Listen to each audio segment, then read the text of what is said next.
Meu nome é Cristina, tenho 25 anos e sou uma pessoa bastante reservada.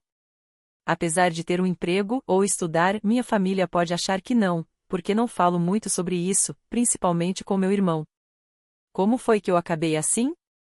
Bem, tudo começou na minha época no ensino fundamental, quando comecei a sentir que não podia confiar nas pessoas. Não foi apenas uma coisa que causou isso, mas principalmente porque me senti ignorado, eu acho. As pessoas não me achavam interessante porque eu sempre fui fascinado por máquinas. Sempre gostei de mexer com computadores e era bastante bom nisso, o que me ajudava em casa. Mas aí minhas notas na escola caíram porque eu passava mais tempo no computador do que com meus amigos, e meus pais ficaram preocupados. Quando terminei o ensino fundamental, meus pais começaram a me repreender, dizendo: pare de passar tanto tempo com essas máquinas. Durante o ensino fundamental, conforme meus pais me repreendiam, comecei a sentir que não deveria seguir meus interesses. Então, sempre que tinha tempo livre da escola, eu me escondia no meu quarto para evitar meus pais, cortando o contato com o mundo exterior. Isso fez com que mais pessoas pensassem que eu era estranho ou arriscado, e comecei a me sentir isolado, até mesmo na escola.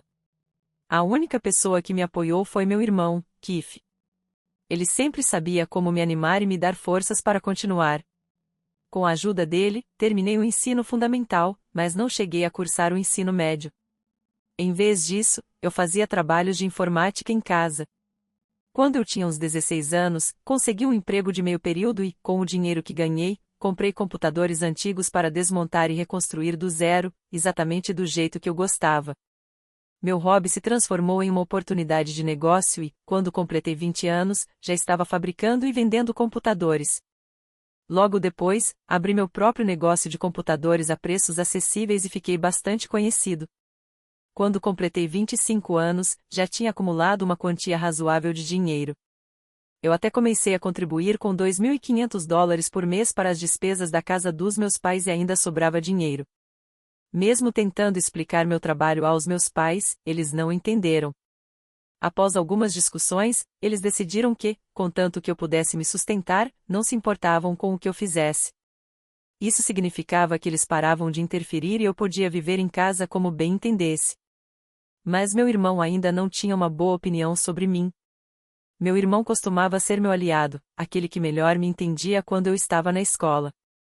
Ele era muito gentil, mas talvez tenha se cansado da irmã, que ainda morava com os pais e continuava mexendo com máquinas mesmo depois de completar 20 anos. Com o tempo, ele começou a me tratar com rispidez sempre que me via. Como não me calei sobre o assunto, acabamos tendo mais conflitos e agora não estamos nos dando bem. As coisas pioraram ainda mais depois que meu irmão se casou. A esposa dele, que ele conhecia desde o ensino médio, nunca gostou muito de mim. Depois de ouvir falar de mim pelo meu irmão, ela não quis ser minha cunhada e pareceu influenciar meu irmão contra mim. Devido a essa situação constante, fiquei conhecido como o encrenqueiro em casa, embora passasse a maior parte do tempo no meu quarto. Senti meu coração se partir com toda a hostilidade dirigida a mim, o que era diferente das palavras preocupadas dos meus pais. De repente, a casa dos meus pais, que antes era um refúgio aconchegante apesar das críticas, transformou-se em um ambiente hostil. Eu já não me sentia confortável lá, e parecia que meus pais estavam sendo influenciados contra mim enquanto meus aliados desapareciam.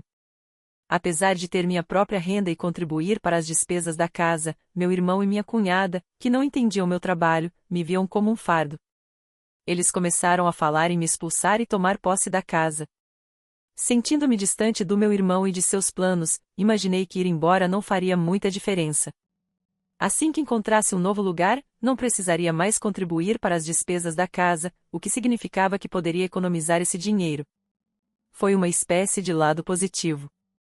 Enquanto eu pensava em me mudar, meu irmão trouxe à tona o assunto da herança do nada. Ele parecia achar que o conforto financeiro dos nossos pais, apesar de eu não ter um emprego tradicional, se devia à riqueza deles. Então, quando surgiu a ideia de eu ir embora, ele sugeriu: já que vamos cuidar da mamãe e do papai, devemos herdar os bens deles. Você deveria abrir mão da sua parte da herança. Mas a verdade é que o motivo pelo qual nossos pais podiam aproveitar a vida sem trabalhar era porque eu arcava com as despesas deles. Eu não achava que eles conseguiriam se virar sem aquele dinheiro, mas meu irmão me via apenas como um fardo no meu quarto. Apesar de sentir que ir embora era a melhor opção, decidi perguntar mais uma vez por gentileza. Você realmente tem certeza de que eu vou embora? Perguntei. Meu irmão apenas riu e disse: ficaríamos felizes se você já tivesse ido embora. Ficou claro, mais uma vez, o quão pouco ele entendia. Senti pena dele e da esposa, o que me deixou ainda mais determinada a ir embora.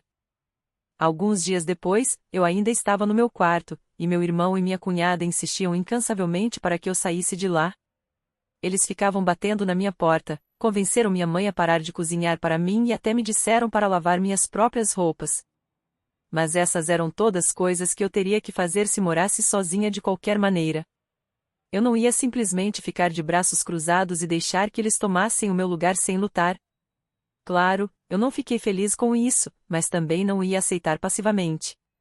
Estavam me expulsando injustamente, e eu não ia aceitar isso passivamente. Afinal, eu tenho habilidade com máquinas, algo que meu irmão parece ter esquecido. Ele não tinha noção do poder que eu tinha com um computador à minha disposição.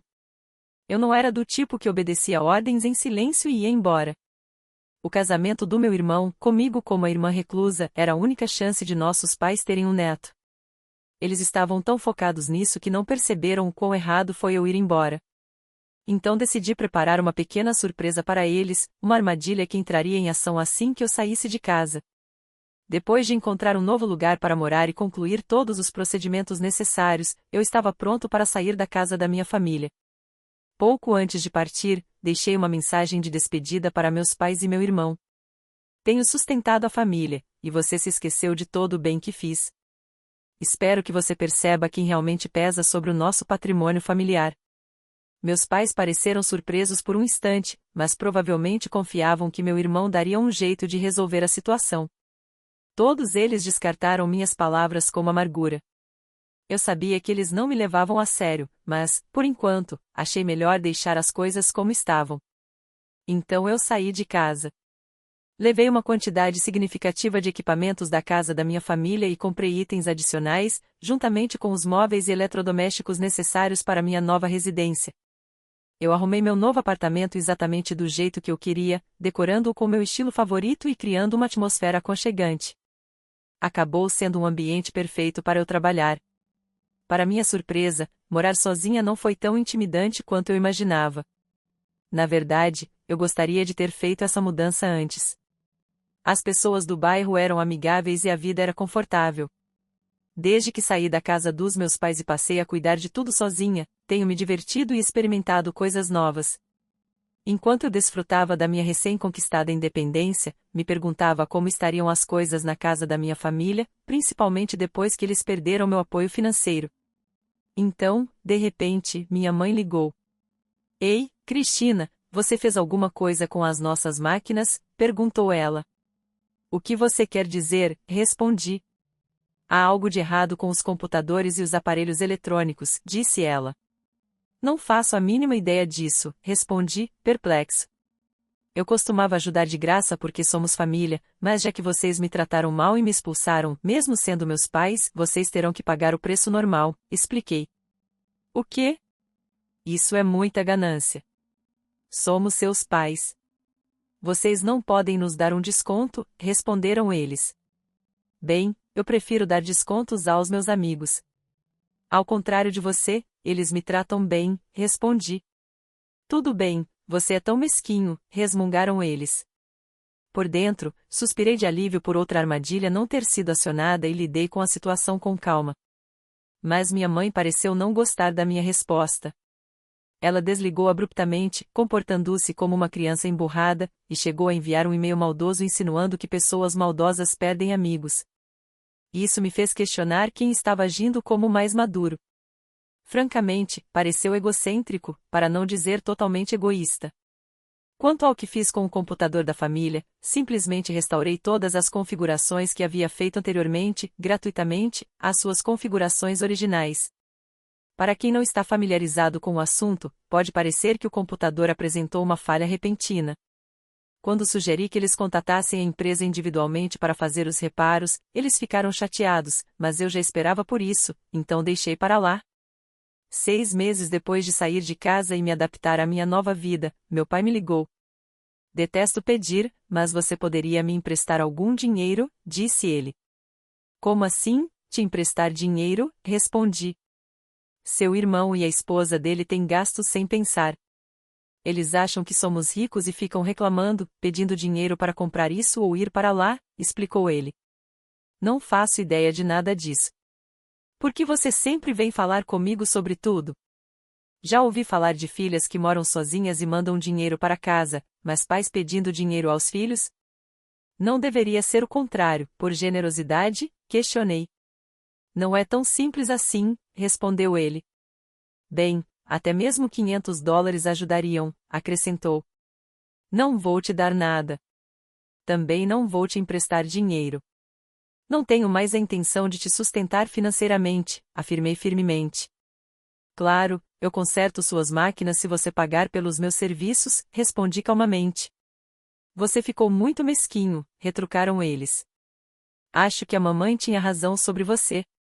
Eles continuaram reclamando dos meus anos de desemprego, mas isso não me incomodou. Acabei de encerrar a chamada. Meu pai não me enviava e-mails, mas começou a me ligar várias vezes ao dia, o que eu achava irritante. Que pais problemáticos eu tenho, pensei comigo mesmo. Alguns dias depois, meu irmão, com voz desesperada, me ligou. Quando perguntei por que eles continuavam me contatando, ele perguntou: Você sabe por que nossa família era rica?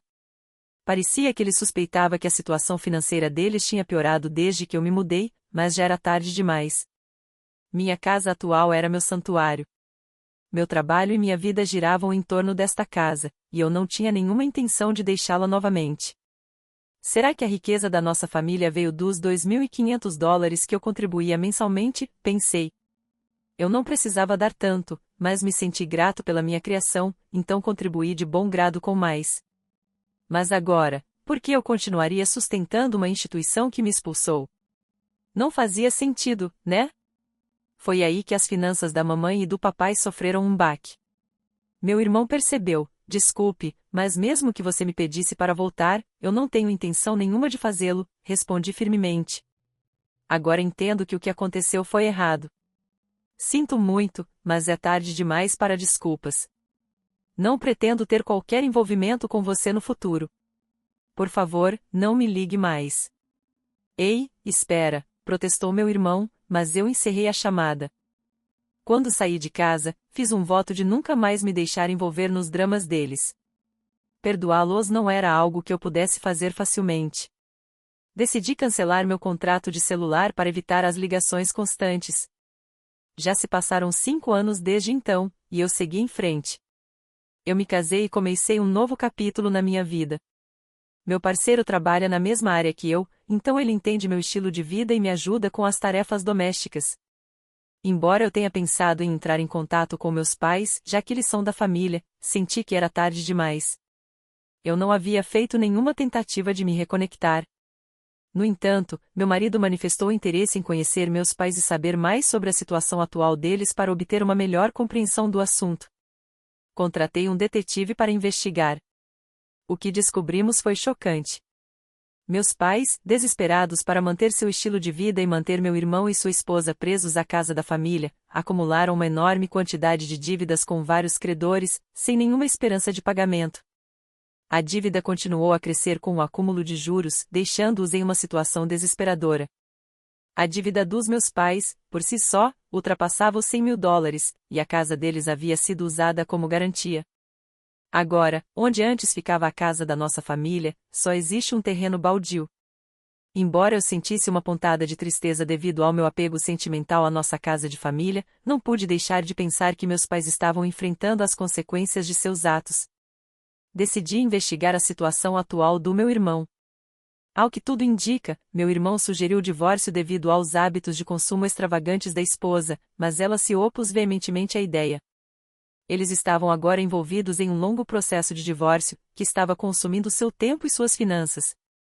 Sua esposa havia contratado um advogado e estava resistindo ao divórcio, recusando-se a abrir mão do meu irmão, o que os deixou em um impasse. Apesar dos rumores, meu irmão e sua esposa ainda não tinham filhos. Para confirmar, enviei o detetive ao hospital onde eles estavam sendo tratados. Descobriu-se que meu irmão era de fato infértil, praticamente incapaz de produzir espermatozoides, o que tornava a concepção natural altamente improvável. Meus pais, que tinham depositado todas as suas esperanças em ter netos do meu irmão e da esposa dele, ficaram desapontados e terminaram a convivência. A casa da família teve que ser vendida para quitar a dívida, o que evidencia a triste situação da minha família. Essa realidade perturbadora tornou-se evidente após uma investigação superficial. Ficou evidente que interagir com eles nesse estado não seria benéfico nem para mim nem para meu marido. Agora, tenho um marido amoroso, 4 filhos e um cachorro. Compramos uma casa espaçosa e estamos vivendo a vida que minha família sempre sonhou. Se eles tivessem conhecimento da nossa situação, poderiam tentar explorá-la, o que eu não suportaria. Assim que tomei conhecimento disso, fui ao escritório local e providenciei para que minhas informações pessoais fossem acessíveis somente por meio de solicitações formais de divulgação. Fiz um esforço consciente para manter distância deles e pedi ao meu marido que não se envolvesse com eles em relação ao nosso casamento. Embora tenha parecido desapontado a princípio, depois que a situação foi explicada, ele entendeu e não tocou mais no assunto. Espero que, quando as coisas se acalmarem em casa e chegar o momento da reconciliação, eu possa reconstruir meu relacionamento com meus pais e meu irmão.